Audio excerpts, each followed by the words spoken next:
Short hand सिद्धांत की इस श्रृंखला में आप सभी का बहुत बहुत स्वागत, बहुत बहुत अभिनंदन।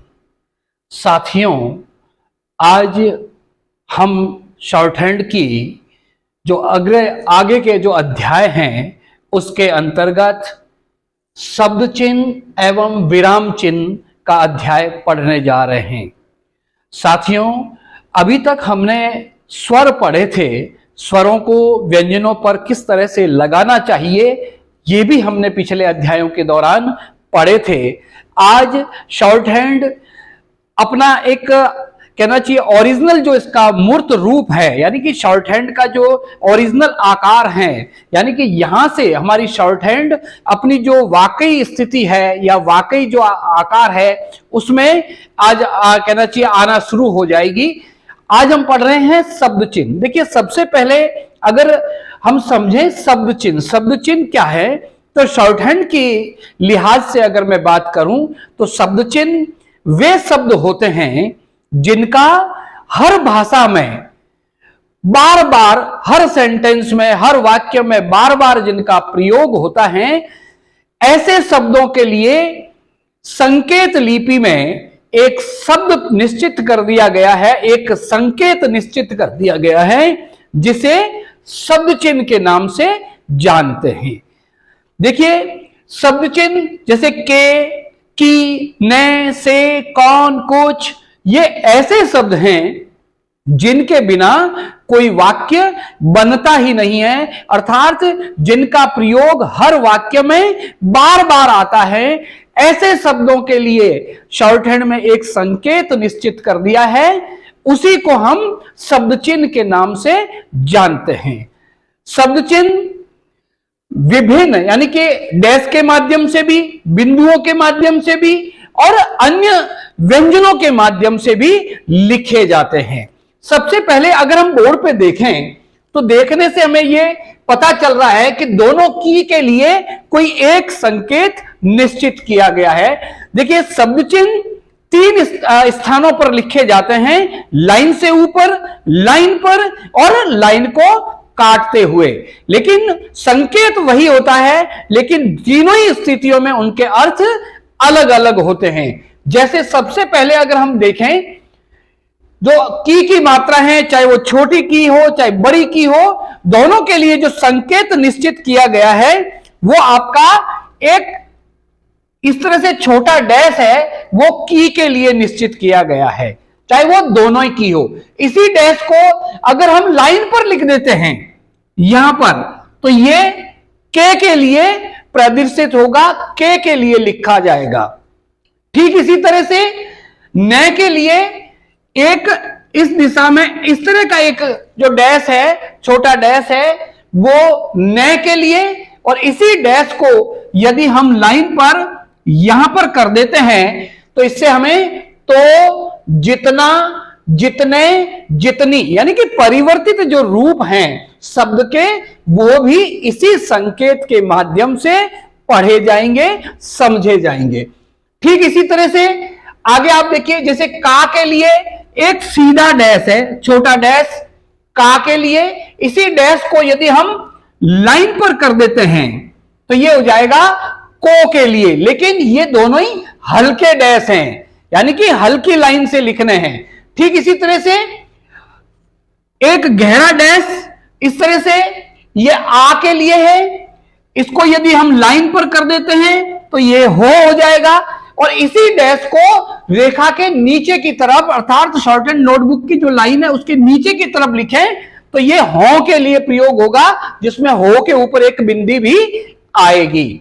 ठीक इसी तरह से आगे देखिए, एक सीधा डैश इस तरह से जो मैं के लिए प्रयोग होगा, जो स्वयं के लिए काम में लेते हैं, उसी डैश को यदि हम लाइन पर कर देते हैं यहां पर तो ये हो जाएगा उस, और उसी डैश को यदि हम लाइन से नीचे लिख देते हैं तो ये उसी का संकेत करने के लिए काम में लिया जाएगा।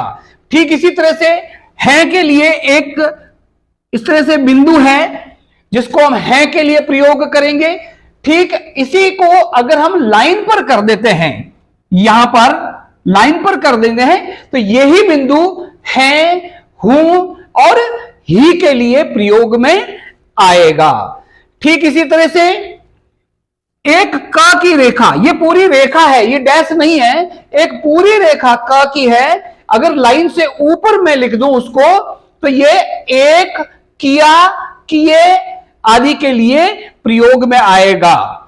इसके परिवर्तित रूप है, यानी कि किया, किए, ये आदि इसी से ही पढ़े जाएंगे। ठीक इसी तरह से इसी क रेखा को यदि मैं लाइन पर लिख देता हूं तो ये कह, कहा, कहे और कही और अधिक, इन सभी शब्दों के लिए जो है शॉर्ट हैंड में लिखते समय प्रयोग में आएंगे। ठीक इसी तरह से एक म रेखा लाइन से ऊपर, इस तरह से ये मालूम के लिए संकेत हैं, यानी कि शॉर्ट हैंड में मालूम लिखना हो तो मालूम के लिए म रेखा को लाइन से ऊपर आपको इस तरह से लिखनी पड़ेगी। इसी म रेखा को यदि मैं लाइन पर कर देता हूं तो इससे पढ़ा जाएगा मैं, तुम और तुम्हें के संकेत करने के लिए ये जो है प्रयोग में आएगा। ठीक इसी तरह से ये ग की रेखा है लाइन से ऊपर, ये हमारी क की रेखा थी और ये ग की रेखा है, अर्थात गहरी रेखा है। इसमें पेंसिल को हल्का सा आपको दबा के चलाना है, लाइन से ऊपर आएगा, आएगी के लिए। और इसी ग रेखा को यदि मैं लाइन पर लिखूंगा तो होगा और होगी कि जो परिवर्तित रूप है उसके लिए ये प्रयोग में आएगी। ठीक इसी तरह से जहां के लिए शॉर्ट हैंड में ह की रेखा लाइन से ऊपर, जहां, लाइन पर, तहां और लाइन को काटते हुए हुआ, हुई, हुए आदि के लिए प्रयोग में लिया जाता है और पढ़ा जाता है। ठीक इसी तरह से आगे देखिए, इधर दूसरी के लिए र की रेखा इस तरह से लाइन से ऊपर है तो ये दूसरी के लिए प्रयोग में आता है। ठीक इसी तरह से इसी रेखा को यदि मैं लाइन से टच करते हुए लिखूंगा तो रहा, रहे, रही, रह, इन सभी के लिए प्रयोग में आएगा। और इसी को यदि मैं लाइन काटते हुए लिखूंगा तो सिर्फ इन्हीं रेखाओं के आगे हो और जुड़ जाएगा, अर्थात हो रहा, हो रहे, हो रही पढ़ा जाएगा। और आगे देखिए, इस तरह के जो नीचे की तरफ आने वाला र है, ऊपर से नीचे की तरफ आने वाला र है, इसको लाइन से ऊपर अगर मैं लिखूंगा तो ये और के लिए प्रयोग में आएगा। और इसी रेखा को यदि मैं लाइन पर लिखूंगा इस तरह से तो ये इधर और जाहिर के लिए समझा जाएगा और पढ़ा जाएगा। ठीक इसी तरह से इसी रेखा को यदि मैं लाइन को काटते हुए लिखूंगा तो ये रेखा उधर और उदाहरण के लिए प्रयोग में आएगी।